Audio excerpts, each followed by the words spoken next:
Good afternoon, everyone. I'm down here in Kaohsiung Harbor today, southern Taiwan. Let's talk about ships. Russian icebreakers stuck in ice so thick, they're not going to be able to get out until June.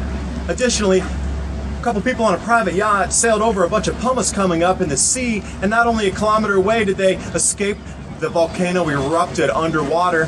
Additionally, New Zealand Herald trying to mishmash and dismiss this incredibly cold winter by overlaying all these facts about warming. Let's take a look at the deception they're trying to pull in this latest article.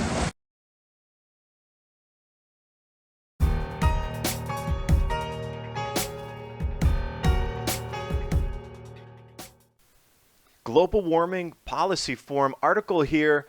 2 Russian vessels, icebreakers no less, stuck in the ice, trapped until the end of winter. They are stuck in the ice. They have enough food and supplies. The embarrassing yet not life-threatening situation will delay the return of these vessels until June because they're stuck in unusually heavy sea ice conditions. Now wait a second, we were told that the ice was disappearing up there and it was the lowest ice ever. Area on the map here, just around Pivek in the Cape area between Alaska and Kamchatka. And as we look at ice in general, Greenland ice budget increasing far above anything since 1990. And then when we look at the overall extent of Arctic ice, that orange line is the average from 1981 to 2010. And I ask you, use your own eyes. Is that really too far off the averages? If you want to take a look in a different linear trend here, exact same information through January 23rd, and it appears that we're back up again above 2006 levels. Another incredible moment here with sailors. Underwater volcanic eruption creates a new landmass. This is off of Vuva'u in Tonga. Now what they saw was what appeared to be a beach floating in the sea. It was pumice. They got into this incredible pumice fields. They started sailing through it. At one point, it got so dense that they actually thought they ran aground on a sandbar. Little did they know that there was an underwater volcano erupting after they passed through that area. New landmass emerging off the Seamount Home Reef. Let's jump over to the New Zealand Herald.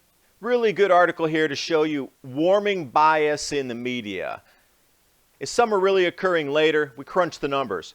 You know, they've had these epic snowfalls out of season, dumping a foot in the middle of summer twice, and they try to explain everything's warm, and let's just take a look at the information here. So as it goes through, they want to try to pull summer back a little bit for the holidays, and then they have some scientists from NIWA and the New Zealand Herald science reporter coming together to put this article out.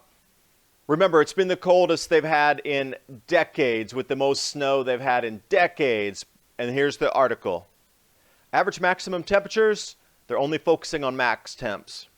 February was generally warmer, but they're going back to last year because we're not in February yet. And again, they're still referencing February was higher temperatures. And then last February was an exception. It was the second warmest February on record. And they assure us it's not the start of a new trend, this cold weather coming through. And the article continues on.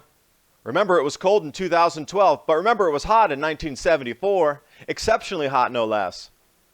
And then just paragraph after paragraph, tracking for its third warmest January on record, and they only cherry-pick 2 areas in the entire country. Everywhere else is cold. Talk about cherry-pick. And then also the graphic included in this article. Hey, where have I seen that red line shoot straight up before? Oh yeah, man's hockey stick. Look at the similarity there. And notice the asterisks on these are not even measured temperatures yet for the year, yet they include it in like it's the warmest February ever. January temperatures are down. Then the article continues on, trying to say that December's temperature was actually marginally a little warmer than March's at 2/100ths of a degree difference warmer. And then don't forget, 3 of the last 17 summers were warmer. Well, me as a reader, I want to know, where are the coolest of the last 17 summers referenced? This article goes on and on and on just about warming. Where are the cooling references? Why do you not talk about the snow this year? The warmest December since the turn of the century was 2000 and 2012. That was like 5 years ago. Why don't we talk about today's overall cold temperatures and snow events that are so rare, with the gale and the hurricane force winds that are months and months and months out of season. And just remember, March in 2015 was almost a degree above average. That's almost 2 years ago. And then last March was even warmer. Well, thanks for telling me. What about the cold events this year? The starkest contrast of the millennium was February of last year. Well, thanks. We're in this year now. But overall, less than half of the last 16 summers had their averages higher than normal. Well, what about all the cooler than normal temperatures? And remember, January was also warmer last year. Okay, thanks. Almost half a degree above the average. Okay, well, January this year is how far below the average? Notice the technique involved here. How many times have you seen warm referenced already versus cold? It's about a 10-to-1 ratio. If you say it enough, after reading this article, people might actually believe that it's getting warmer or it's warmer, even though in front of their faces they're looking at cold and record cold and snow. And they still put this kind of stuff in the media and get your brain thinking differently than what your eyes see. Thanks for watching. Hope you got something out of the video. Please take a moment to jump over to getthetea.com. How healthy is your body? How much energy are you feeling right now daily? Moringa is a super food. They call it the miracle tree because it has so many antioxidants, nutrients, and it's known to boost energy levels, supporting the immune system, and they've been using this for thousands of years across this planet.